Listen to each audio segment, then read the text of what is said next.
Assalamualaikum warahmatullahi wabarakatuh. Halo semuanya. Perkenalkan, nama saya Aulia Rizky Syahfitri Ritonga dari Program Studi Ilmu Administrasi Publik Universitas Sriwijaya. Pada video kali ini, saya akan menjelaskan tentang peran mahasiswa dalam mengembangkan dan melestarikan bahasa Indonesia. Adapun pokok bahasan dalam video kali ini ada 3. Yang pertama, sejarah bahasa Indonesia. 2. Kedudukan bahasa Indonesia. 3. Peran mahasiswa dalam mengembangkan dan melestarikan bahasa Indonesia. Langsung saja, pokok bahasan pertama adalah sejarah bahasa Indonesia. Bahasa adalah identitas suatu bangsa yang digunakan untuk berkomunikasi dengan bangsa lain. Setiap bangsa memiliki bahasa yang berbeda-beda. Begitu juga bahasa Indonesia. Sejarah bahasa Indonesia sendiri tidak lepas dari bahasa Melayu. Sejak dulu, bahasa Melayu merupakan bahasa yang digunakan sebagai bahasa perantara atau pergaulan. Sehingga dasar dari bahasa Indonesia adalah bahasa Melayu. Awal mulanya adalah ketika Kerajaan Sriwijaya masuk ke wilayah Asia Tenggara menggunakan bahasa Melayu kuno sebagai bahasa perantara dengan kerajaan lain. Hal ini dibuktikan dengan adanya prasasti di kedudukan bukit di Palembang berangkat tahun 683 Masehi. Kemudian kota Kapur di Bangka Barat berangkat tahun 686 Masehi dan Karangberahi di Jambi berangkat 688 Masehi. Terdapat 4 faktor yang menyebabkan bahasa Melayu menjadi bahasa Indonesia, antara lain 1. Dari dulu bahasa Melayu digunakan sebagai bahasa pengantar di Indonesia. 2.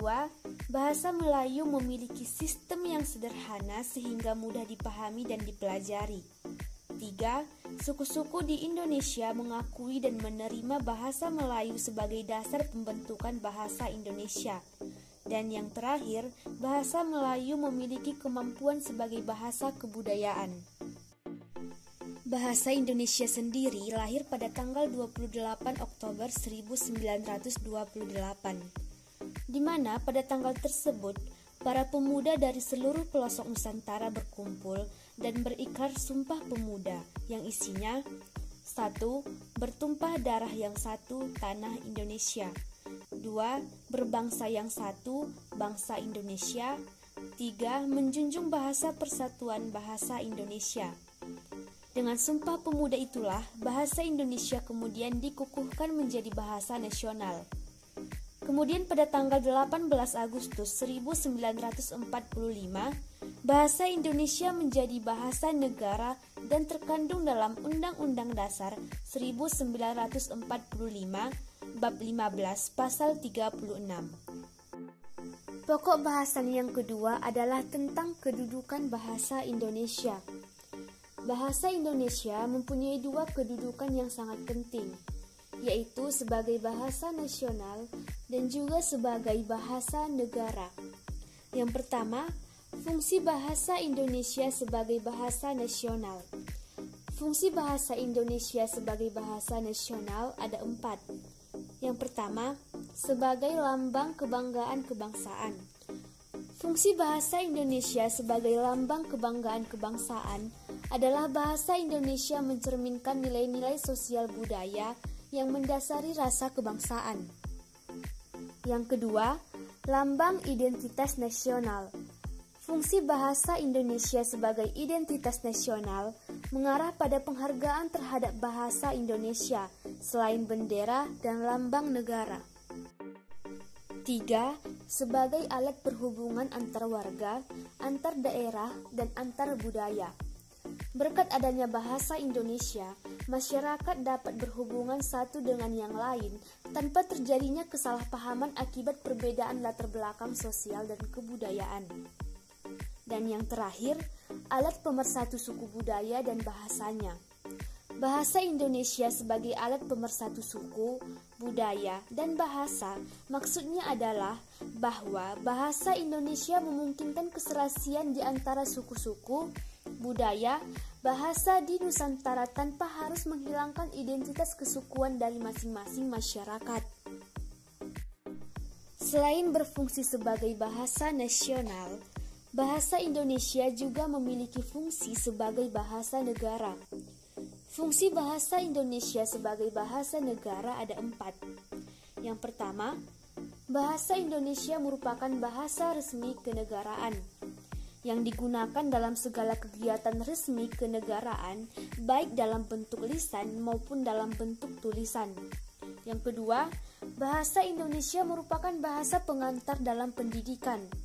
Yang ketiga, bahasa Indonesia adalah alat perhubungan pada tingkat nasional. Dan yang terakhir, bahasa Indonesia merupakan alat pengembangan kebudayaan, ilmu pengetahuan, dan juga teknologi. Pokok bahasan ketiga adalah tentang peran mahasiswa dalam mengembangkan dan melestarikan bahasa Indonesia. Bahasa Indonesia merupakan identitas dari bangsa Indonesia yang membedakannya dengan bangsa lain.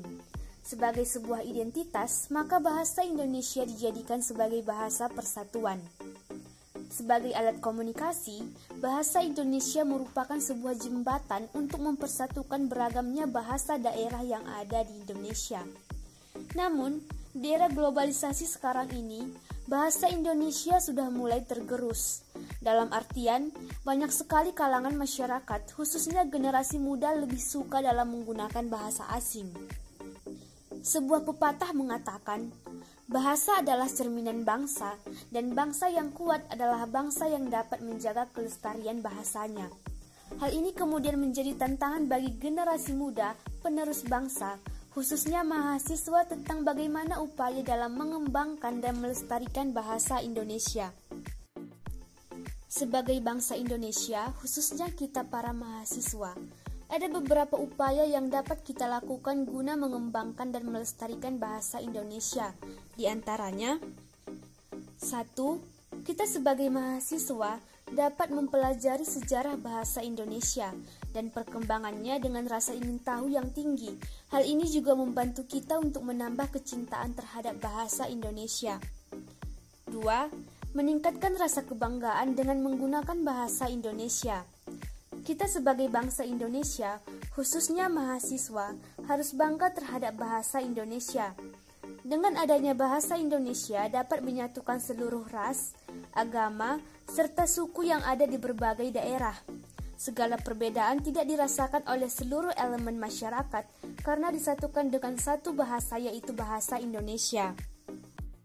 3. Membiasakan diri melakukan apapun dengan menggunakan bahasa Indonesia. Saat melakukan aktivitas dengan teman, keluarga, tetangga, bahkan orang yang tak dikenal sekalipun, kita harus membiasakan diri berbicara dengan bahasa Indonesia.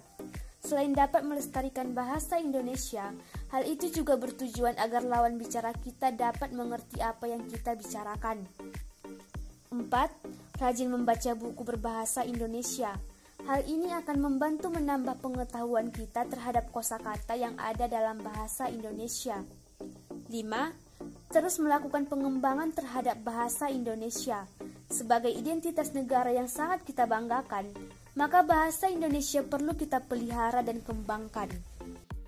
Yang keenam, mengikuti acara perlombaan, seminar, pelatihan, atau acara apapun yang bertujuan memajukan dan mengembangkan bahasa Indonesia. 7. Aktif menulis di forum-forum dengan memakai bahasa Indonesia yang baik dan benar. 8. Mengenalkan bahasa Indonesia kepada dunia. Langkah sederhananya bisa kita mulai dengan memakai bahasa baku dalam berbagai informasi maupun berinteraksi di media sosial. 9. Mengikuti organisasi-organisasi bahasa Indonesia. Dan yang terakhir, mengajarkan bahasa Indonesia kepada generasi selanjutnya, agar generasi selanjutnya menggunakan bahasa Indonesia yang baik dan benar. Berdasarkan pemaparan sebelumnya, dapat kita tarik kesimpulan bahwa sebagai identitas nasional yang telah mempersatukan keberagaman yang ada, bahasa Indonesia perlu kita lestarikan dan kembangkan dalam kehidupan berbangsa dan bernegara sebagai wujud kesatuan dan persatuan bangsa. Semoga dengan beberapa upaya yang telah dipaparkan sebelumnya, membuat kita semua, khususnya mahasiswa sebagai generasi penerus bangsa, lebih bisa mempertahankan dan melestarikan bahasa kita, yaitu bahasa Indonesia. Mungkin cukup sekian materi yang dapat saya sampaikan. Kurang dan lebihnya saya mohon maaf. Akhir kata saya ucapkan Assalamualaikum warahmatullahi wabarakatuh.